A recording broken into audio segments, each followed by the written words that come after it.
Why have you never touched me? The question left Alara before she could lose the courage to ask it. Across the library table, Kale went completely still. For days, the distance between them had followed her everywhere. He had defended her before nobles, stood beside her when the court questioned her place at Blackstone, and once carried her when there had been no safer choice. But afterward, when there was no danger and no necessity, the Alpha King never reached for his new bride without warning. No casual hand at her back. No fingers closing around hers simply because he wanted them there. Alara had tried to tell herself it was courtesy. Then, moments earlier, the narrow wooden box in her arms had slipped. Kale had instinctively reached forward to steady it, and her body had reacted before her mind understood why. "Do not touch me." He had frozen instantly, lowered his hand, and answered without anger. "I will not touch you." Now the box rested between them, and Alara could no longer ignore the question that had been building inside her. "Is that why?" she asked. "Because you know I pull away?" Kale's expression changed, but he did not come closer. "The first time I noticed was the morning after you arrived at Blackstone." Alara frowned. "Noticed what?" "Someone reached behind you to take your cloak. You stopped breathing."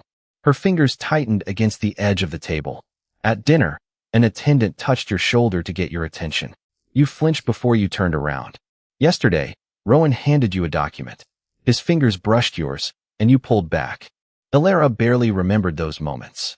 Apparently Kale remembered all of them. "I did not know whether you disliked being touched," he continued, "or whether you only disliked being touched without warning. I was not going to make you explain something you might not understand yourself." Alara searched his face. "So you stayed away from me?" "No, you never reached for me." "Those are not the same thing." The answer landed more deeply than she expected. Kale glanced toward the wooden box. "You have spent enough time in this palace with people deciding what you should accept because of your position. I would not make your marriage another place where someone decided for you." Alara looked away, suddenly unable to meet his eyes. She had mistaken his restraint for rejection because rejection was easier to recognize. "And if I never become comfortable with you?" she asked. Kale answered without hesitation. "Then I will still respect you." Something inside her went quiet. Neither of them had slept much since Rowan uncovered Dr. Samuel Hart's hidden record the night before. Somewhere in Blackstone's archives was evidence that 19 years earlier, an unnamed pregnant woman connected to a crescent mark had been examined while Clara Vale was staying near the palace. It did not prove the woman was Alara's mother. It did not prove the child was Alara, but it had made Clara's old belongings impossible to ignore. Alara opened the wooden box. Inside were faded letters, photographs, a scarf, and a small cloth pouch she remembered from childhood. Kale remained on the opposite side of the table. He did not reach across it. Alara removed the photographs one by one until she found one she had never seen before. Clara stood outside a stone building surrounded by snow. A date had been written beneath the image. 19 years ago. Kale. He looked up. Alara held out the photograph. Even then, he stopped before taking it. "May I?" The question struck her differently now. Alara nodded. His fingers closed carefully around the photograph without touching hers. Kale studied the building. "This looks like the old medical annex north of Blackstone." Alara reached deeper into the box. Her sleeve caught on a broken metal clasp. She pulled instinctively, and the fabric slid several inches up her forearm. Kale's gaze dropped. His expression changed. Alara followed his eyes and immediately pulled the sleeve down, but not before he had seen the pale, deliberate lines she had hidden for years. Kale did not ask her to uncover her arm again. That was the first thing Alara noticed. His eyes had caught only a brief glimpse of the pale lines before she pulled her sleeve down, yet instead of questioning her, he stepped back. The same restraint she had mistaken for rejection only. Minutes earlier now felt completely different. "You do not have to explain them," he said. Alara looked at him. Most people who noticed the scars asked what had happened before deciding whether she wanted to answer. Kale had done the opposite. Somehow, that made her want to speak. "I have had them for as long as I can remember." His gaze stayed on her face. "Do you know where they came from?" "Clara told me they were from a medical treatment when I was very young." "What kind of treatment?" She never said. Alara placed the photograph carefully beside the wooden box. "Whenever I asked, she would tell me I was too young to remember, and then she would change the subject." Kale glanced at the photograph of Clara standing outside the old medical annex. "Do you remember being there?" Alara looked at the snow beyond the library windows. For a moment, the room seemed to fade around her. Pieces. What kind of pieces? A white hallway. Cold glass beneath my fingers. A smell that was sharp and clean. She paused as another fragment surfaced. My mother fastening my coat and telling me we had to leave before sunrise.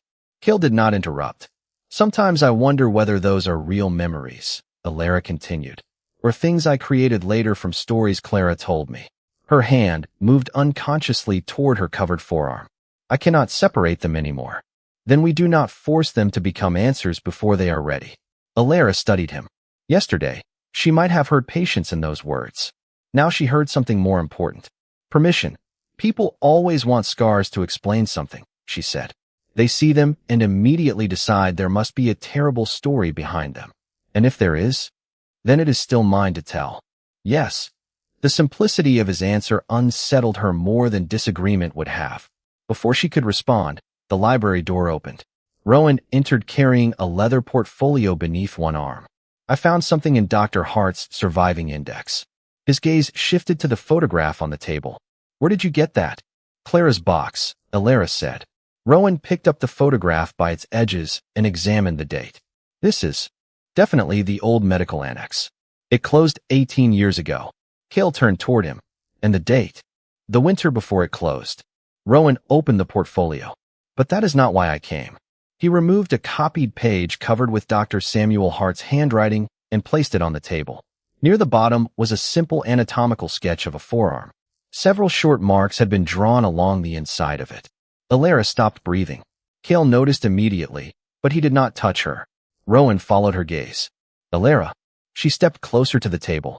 The marks were not identical to the scars beneath her sleeve, but their arrangement was disturbingly familiar. Where did Hart get this? She asked. I do not know yet. The sketch was separated from the patient record. Rowan looked between Alara and the page. Why? Alara hesitated, then rested her fingers against the edge of her sleeve. Cale remained perfectly still beside her. Because I think I have seen that pattern before. Rowan frowned. Where? Alara looked down at her covered forearm. For years, hiding the scars had been instinct. This time, revealing them would be a choice. Slowly, she began to pull back her sleeve. Cale did not ask her to uncover her arm again. That was the first thing Alara noticed. His eyes had caught only a brief glimpse of the pale lines before she pulled her sleeve down, yet he stepped back as if giving her room mattered more than satisfying his questions. Who did that to you? He asked. Alara looked at Clara's photograph instead of him. I do not know that anyone did. Cale's expression shifted. What does that mean? It means I have had them for as long as I can remember. She placed the photograph carefully on the table. My mother told me they came from a medical treatment when I was very young. What treatment? She never said. Cale was silent. Alara gave a small, humorless smile. That was Clara. She could make an unanswered question sound like an answer if she needed to. Do you remember being treated? No, a hospital. No, a physician. Alara shook her head. Nothing before a certain age is clear. I remember pieces. A white hallway. The smell of something sharp. And clean. Snow outside a window. My mother telling me we were leaving before sunrise. Her fingers moved unconsciously toward her covered forearm. Sometimes I wonder whether those are memories or images I created from stories she told me later. Cale did not correct her or try to assemble the pieces for her. Why did you hide the scars? The question was quieter than the others. Alara looked toward him. Because people see scars and decide what kind of story belongs to them. Cale's gaze stayed on her face. What story did they decide about yours? That I was damaged. That something terrible must have happened. That I should explain it so they could decide how sorry to feel for me. She paused. Eventually it became easier to keep them covered. Cale's jaw tightened, but his voice remained calm. I am not sorry for you. Alara almost laughed. That may be the kindest thing anyone has said about them. He glanced at her sleeve, then immediately looked back into her eyes. May I see them? Alara's breath caught. Cale noticed. You can say no. She knew that. That was what made the question difficult. He had given her a choice before she had learned how to trust having one. Alara slowly reached for the edge of her sleeve, then stopped. Something inside her tightened again.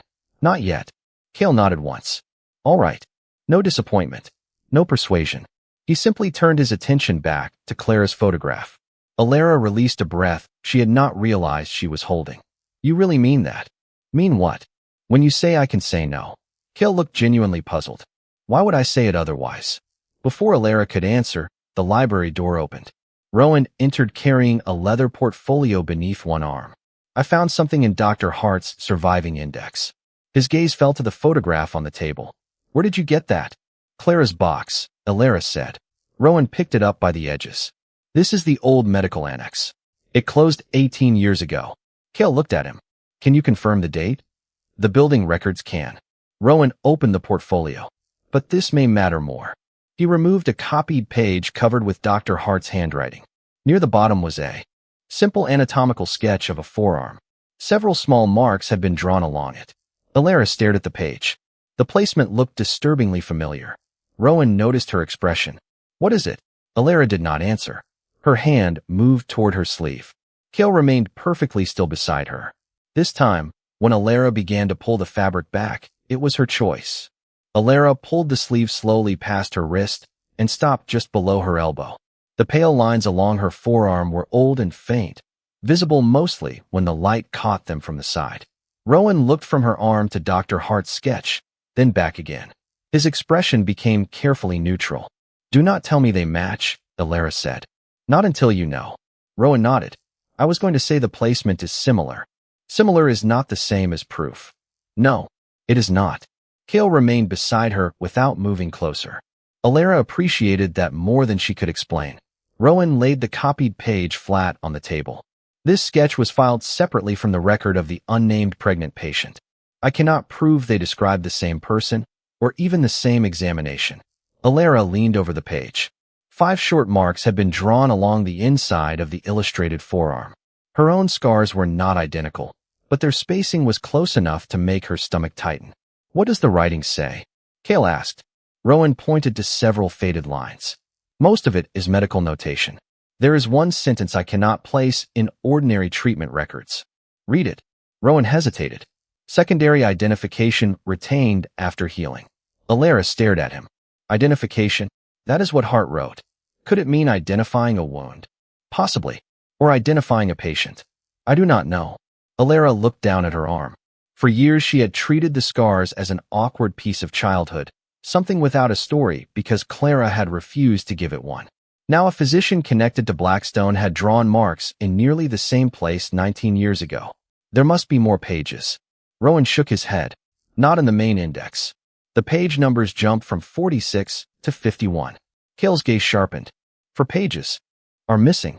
At least 4. Alara lowered her sleeve halfway, then stopped. What about the photograph? Rowan picked it up again. If the date written here is accurate, Clara was standing outside the annex during the same winter Dr. Hart examined the unnamed patient. Still not proof she was the patient, Alara said. Correct. Rowan turned the photograph over. But there is something written on the back. Alara had not noticed. The ink was faded almost to brown. Rowan read slowly. Samuel said we cannot wait for the first change. Kale went still. Samuel.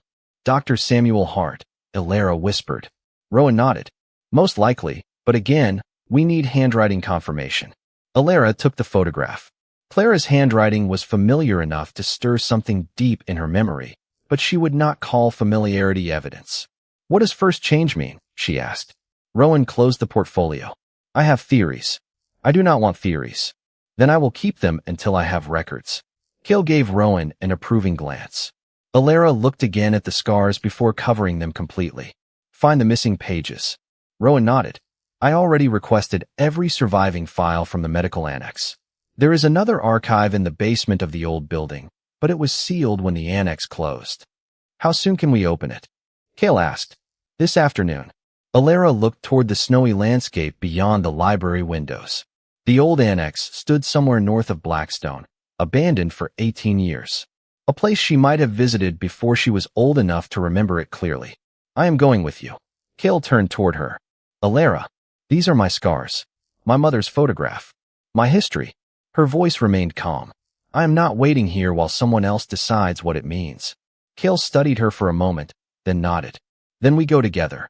Rowan gathered the documents, but Alara noticed one final notation at the bottom of Hart's sketch, almost hidden beneath the fold. Wait. She flattened the page. for words had been written in smaller handwriting beneath the diagram. Rowan read them twice before speaking. Natural mark may disappear.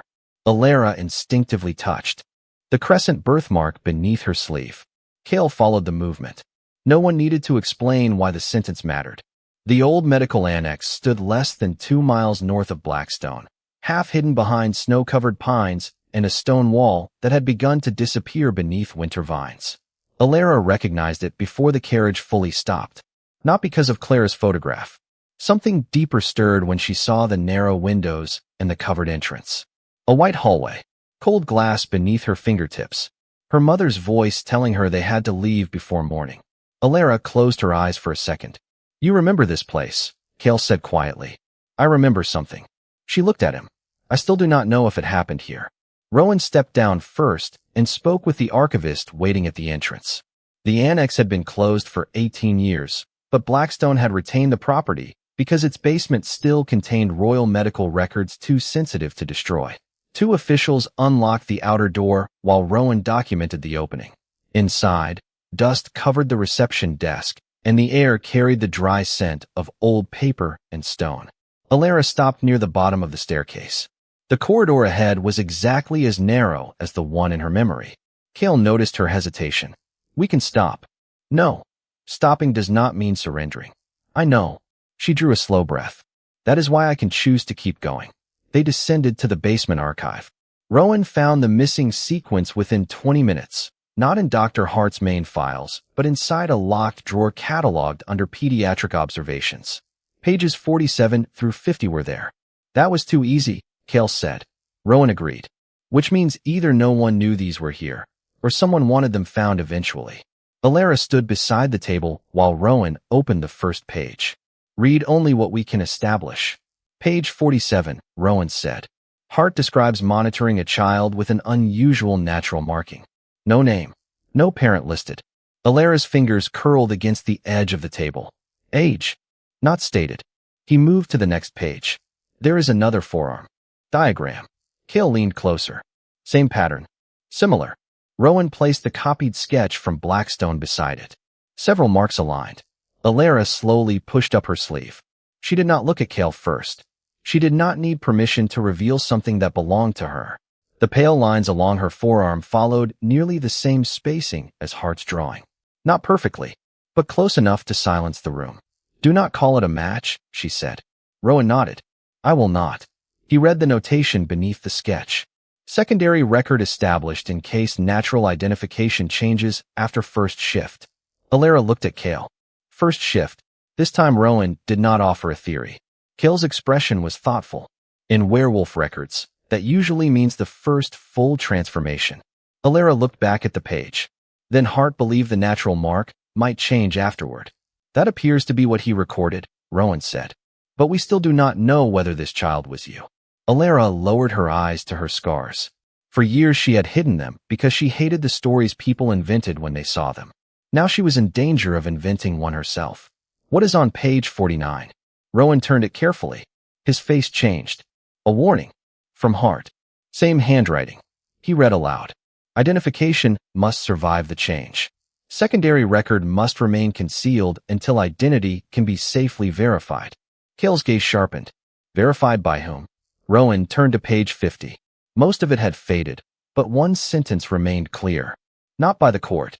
Alara felt a chill move through her. So Hart did not trust the Northern Court. "That is one interpretation," Rowan said. "Or he was following instructions from someone who did not." Alara looked at the scars again. Cale's hand rested on the table several inches from hers. He did not close the distance. She remembered his answer in the library. "You can say no." Slowly, deliberately, Alara moved her hand until her fingers rested beside his. Then she turned her palm upward. Cale looked at her instead of her hand. "Are you sure?" Alara nodded. "You asked before."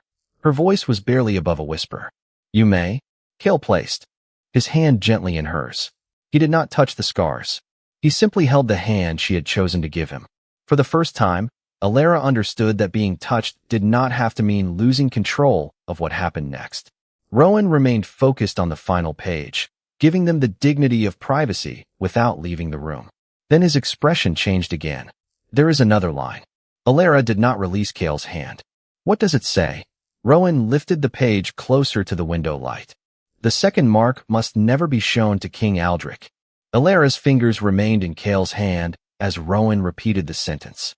The second mark must never be shown to King Aldrich. For several seconds, no one spoke. The words contradicted almost everything they had begun to believe. King Aldrich had hidden medical records. He had sealed the Crescent collection. His private inventory had referred to a Crescent heir. Yet Dr. Hart had apparently believed there was something about the child that the king himself must not see. Alara slowly released Cale's hand, not from fear, but because she needed to think. We assumed Aldrich was protecting the child. Rowan closed the file halfway. We suspected it. We never proved it. Then we start over. Cale looked at the warning. Could Hart have written this without my father knowing? Possibly. The page does not carry a royal authorization mark. Rowan pointed toward the bottom margin. And unlike the earlier medical record, this section was filed under pediatric observations rather than the king's private orders. Alara looked around the abandoned archive. Maybe that is why it survived. Because Aldrich never knew it existed? Cale asked. Or because someone wanted him to believe there was nothing else to find? Rowan examined the binding. There is another possibility. Hart may have been protecting the child from someone using the king's authority without the king's knowledge. Cale's expression hardened. Like the forged orders we have already seen. Exactly. Alara stared at the word second mark. We are still assuming that means these scars. She pulled her sleeve down again. The placement is similar, but similar is not proof. Rowan nodded. Then we find something stronger. He searched the remaining drawers while Cale checked the archive catalog. Alara returned to Clara's photograph. Samuel said we cannot wait for the first change. If Clara had written those words, she had known Dr. Hart. She had known something about a first shift. But whether the child in Hart's notes was Alara remained unanswered. Rowan, she said, if Hart created a secondary identification, would he not record how to verify it? Rowan stopped. He should have. They searched the catalog again. 5 minutes later, Cale found an entry written beneath Hart's pediatric files. Verification reference. Separate storage. Rowan followed the catalog number to a narrow cabinet near the back wall. Inside was a single envelope sealed with dark wax. The seal was not royal. It carried a simple medical insignia and the initials S.H. Rowan documented the envelope before opening it. Inside lay a thin sheet covered with measurements and a hand-drawn pattern. Alara leaned closer. The pattern resembled a broken crescent, but it was incomplete. Several short lines formed only part of the curve. Rowan placed the drawing beside Hart's forearm sketch. The marks align. Alara's pulse quickened. With the drawing. Yes. Not necessarily with me. Rowan looked at her. Not yet. Cale's gaze moved to a note beneath the pattern. There is writing. Rowan read it aloud. Secondary record is not to establish rank, inheritance, or royal claim. It exists only to preserve identity if the natural crescent cannot. Alara felt something inside her loosen. Whatever Hart had done, the document did not describe a crown. It described a way to recognize someone. So crescent heir may not mean heir to the throne, she said. Correct, Rowan replied. We still do not know what the title means. Cale turned the page over. A second note appeared on the back. Hart listed a verification condition. Rowan stepped closer. Cale read slowly. Natural crescent and secondary record must never be compared in the presence of the Northern Council. Alara looked toward him. First Aldrich. Now the Council.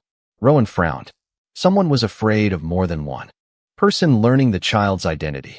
Alara thought of the feast, the forged memoranda, and the nobles manipulated into testing her bloodline.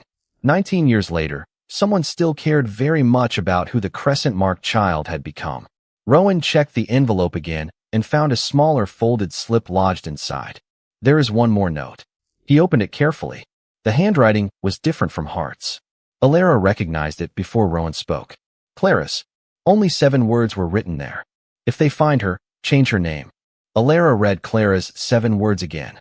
If they find her, change her name.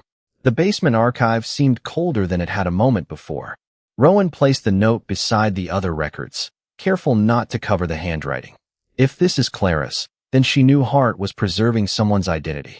Someone female, Cale said. Her. Alara looked at him.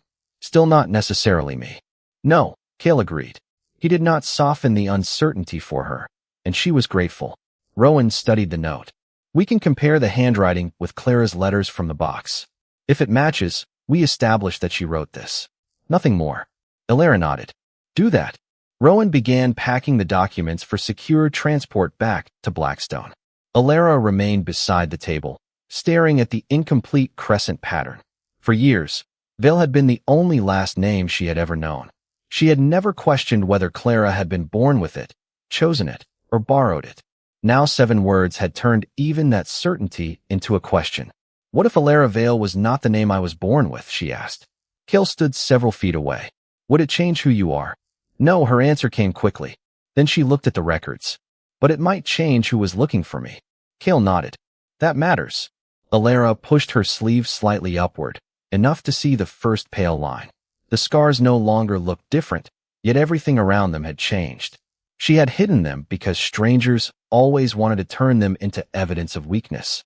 Dr. Hart might have intended the opposite. They might have existed so someone could recognize a child even if every document, title, and name disappeared. I want the pattern compared, she said. Rowan looked up.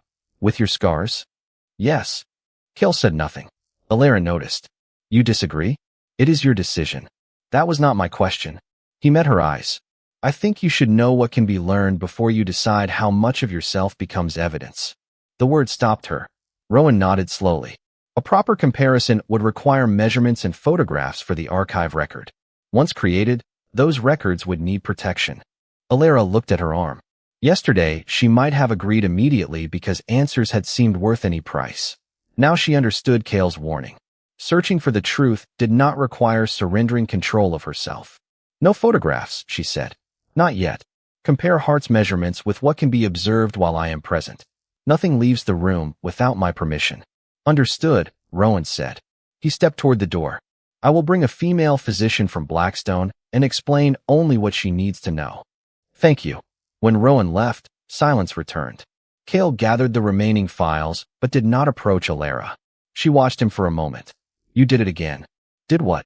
You gave me room when you could have decided for me. Kale set the files down. That should not be unusual. For me, it is. He looked at her with an expression she could not quite name. Alara slowly extended her hand across the space between them. This time there was no fear in the gesture. You do not always have to stand 6 feet away. A faint warmth entered his eyes. Is that permission or criticism? Permission. Kale stepped closer, but still stopped before touching her. Alara almost smiled. You are taking this very seriously. I told you I would. She turned her palm upward. He placed his hand in hers, gentle and steady. Alara let herself notice the simple warmth of it. No demand followed. No expectation. Only contact she had chosen. Then her gaze fell to the edge of Clara's photograph still lying beside the records. Something about the white border bothered her. She released Kale's hand and lifted the photograph toward the basement light. Beneath the original date, almost erased by age, was a second line of writing. There is something else. Kale moved beside her. Alara tilted the photograph until the faded words became readable. Clara had written only a location and a time. East entrance. For 15 in the morning. Kale looked toward the staircase. The annex has an east entrance. Alara remembered the white hallway, the snow beyond the glass, and Clara telling her they had to leave before sunrise. Her pulse quickened. If it still exists, she said. I think I know where my mother took me out of this building. The east entrance was no longer visible from outside. Snow had gathered against the stone foundation, and 18 years of vines covered what looked like an unbroken wall. Rowan joined Alara and Kale after securing the records upstairs. According to the original building plan, there was a service corridor on this side, he said. It connected the pediatric wing to a private exit. Alara looked at Clara's photograph again. Why would a medical annex need a private exit? Royal patients, Rowan replied. Or anyone the palace did not want seen using the main entrance. Kale brushed snow from a narrow section of stone without touching the vines. Was it sealed when the annex closed? That is what the property record says. Rowan walked 20 feet along the wall and stopped beside a weathered iron plate. Beneath it, almost hidden by frost, was the outline of a door. Alara's heartbeat changed. She remembered darkness beyond glass. Clara's hand holding hers. A voice saying they had only minutes. Not enough to identify anyone. Not enough to call it certainty, but enough to make the cold morning feel strangely familiar. Rowan found the old mechanism and, after checking the property record, released the lock. The door resisted before opening inward several inches. Beyond it waited a narrow corridor coated in dust. Alara stepped inside first. Kale followed at a respectful distance. Halfway down the corridor, she stopped beneath a small rectangular window. Snow pressed against the outside glass. Her breath caught. This window. Kale did not ask what she remembered. He waited. Alara placed her fingertips against the cold frame. I remember standing here. A fragment returned without warning. Clara kneeling in front of her. A coat being fastened beneath Alara's chin. Someone farther down the hallway saying, "The car is ready." Then Clara's voice, low and urgent. "Do not show anyone your arm." Alara pulled her hand away from the window. "She told me to hide it." Rowan looked toward her sleeve. "The crescent. I do not know." Alara closed her eyes, searching the memory without forcing it. She said, "My arm. That is all I remember." Kale's voice came gently from behind her. "That is enough for now." They continued toward the end of the corridor, where a small waiting room opened beside the exit. Most of the furniture had been removed, but an old wooden cabinet remained fixed to the wall. Rowan checked it and found the lock already broken from age. Inside were discarded forms, supply lists, and a thin registry labeled private departures. "This was not listed in the archive catalog," he said. Alara stood beside him as he opened it to the winter 19 years earlier. Most entries contained initials instead of names. On the date written beneath Clara's photograph, one line recorded a departure at 4:15 in the morning. "That is the time," Alara said. Rowan read the entry carefully. Adult female. One female child. Authorized through East Corridor. Kale leaned closer. Authorized by whom? Rowan turned the page toward the light. The signature is missing. The authorization column was removed. Alara felt disappointment before reminding herself what the record did prove. A woman and a girl had left through this corridor at the exact time Clara recorded. It still did not prove they were Clara and Alara, but the possibilities were narrowing. Rowan examined the binding. There is an annotation beside the entry. "What does it say?" Alara asked. He read slowly.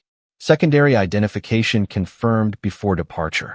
Alara looked down at her covered forearm. Kale remained still. "Again," she said, "we do not assume it was me." "We do not," Rowan agreed. "But we investigate who confirmed it." A sound came from the doorway behind them. Mira stood there with a female physician from Blackstone and a sealed packet in her hand. "Rowan, this arrived while you were down here. It was found in Dr. Hart's personal effects at the Northern Archive." Rowan accepted the packet and checked the seal. "It is addressed to Clara Vale." Alara's pulse jumped. "Open it." Inside was a single folded sheet. Rowan read the first line silently, then looked at Alara. "Hart wrote this to Clara 3 days after the recorded departure." "What does it say?"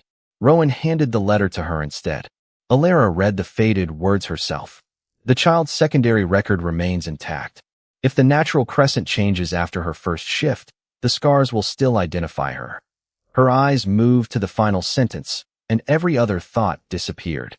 "But never let her learn what the mark identifies until you know which king sits at Blackstone." Alara read the final sentence twice. "Never let her learn what the mark identifies until you know which king sits at Blackstone." The letter trembled slightly in her hand. Kale stood beside her, close enough to help but careful not to reach for her. "Hart expected the king to matter," Alara said. Rowan nodded. "Yes, but the letter does not tell us whether he feared King Aldrich specifically, a future king, or whoever controlled Blackstone when the child returned." Alara looked at Kale. "And now you are the king, which means we do not assume Hart would have trusted me." His answer came without hesitation. Alara appreciated that he did not make himself the safe answer simply because he wanted to be one. Mira handed Rowan the envelope. "There is a second sheet folded into the lining." Rowan carefully separated the paper. It contained no letter, only a series of measurements and a partial crescent diagram. The female physician compared it with Hart's earlier sketch. "Lady Alara, with your permission, I can compare the visible pattern without photographs or creating a permanent record." Alara looked at Kale. He said nothing. The decision remained hers. She slowly pushed her sleeve above her forearm. "You may compare them." The physician worked without touching her at first, studying the spacing against Hart's. Measurements. When closer examination became necessary, she asked permission again. Alara agreed. Minutes passed. Rowan watched the records. Cale watched Alara. Finally, the physician stepped back. The spacing is consistent with Dr. Hart's diagram in 4 locations. The 5th has changed as the skin grew. Alara swallowed. Is that enough to prove I was the child? No, the physician said. It establishes a strong correspondence. I cannot establish identity from scars alone. Thank you. Alara lowered her sleeve. The answer was not certainty, but it was closer than anything they had possessed that morning. Rowan turned to the second sheet. Hart included a verification phrase. What phrase? Cale asked. Rowan read it. The child carries the broken moon twice. Once by birth, once by record. Alara touched the crescent beneath her sleeve. Her birthmark and the pale lines were no longer 2 unrelated things. Someone had expected one to change and created another means of recognition. Then these were never meant to prove rank, she said. Hart already wrote that, Rowan replied. They were meant to preserve identity. Alara looked toward the narrow window where snow pressed against the glass. All those years she had hidden the scars because she believed they were evidence of something wrong with her. Now they might be evidence that someone had once been desperate to make sure she could not be erased. Cale spoke quietly. Whatever they identify, they do not decide your worth. Alara looked at him. I know. And for the first time, she realized she meant it. She extended her hand. Cale looked at her face before accepting it. His fingers closed gently around hers. Alara did not tense. She did not stop breathing. She simply stood beside him, choosing the contact instead of enduring it. You knew, she said, that I was afraid of being touched. I knew you became uncomfortable, and you never asked me to change. Cale's thumb remained still against the side of her hand. Trust that has to be demanded is not trust. Alara let the words settle between them. Then Rowan cleared his throat softly. There is one problem. He held Hart's letter near the window. The ink on the final sentence is different from the rest. Alara released Cale's hand and stepped closer. Meaning what? Possibly written later. Rowan examined the page. And possibly not by Hart. Mira looked at Clara's old note. Can you compare it with her handwriting? Rowan placed the 2 documents side by side. His expression changed almost immediately. The final sentence appears closer to Clara's hand. Alara stared at the warning. Never let her learn what the mark identifies until you know which king sits at Blackstone. So my mother may have added it. Possibly, Rowan said. Which means Clara knew what the secondary mark identified. Alara looked at the corridor where a woman and child had disappeared before sunrise 19 years earlier. Then she did not hide the truth because she did not know it. Cale's gaze sharpened. She hid it because she was waiting for something. Rowan turned the second sheet over. A nearly invisible line ran along the bottom edge. He angled it toward the light and read aloud. Verification complete. Child transferred under the Veil name until the rightful Alpha King is confirmed. No one moved. Alara looked slowly at Cale. The question was no longer only what her scars identified. Someone 19 years ago had been waiting for a particular Alpha King. And somehow, Alara had been hidden until he arrived.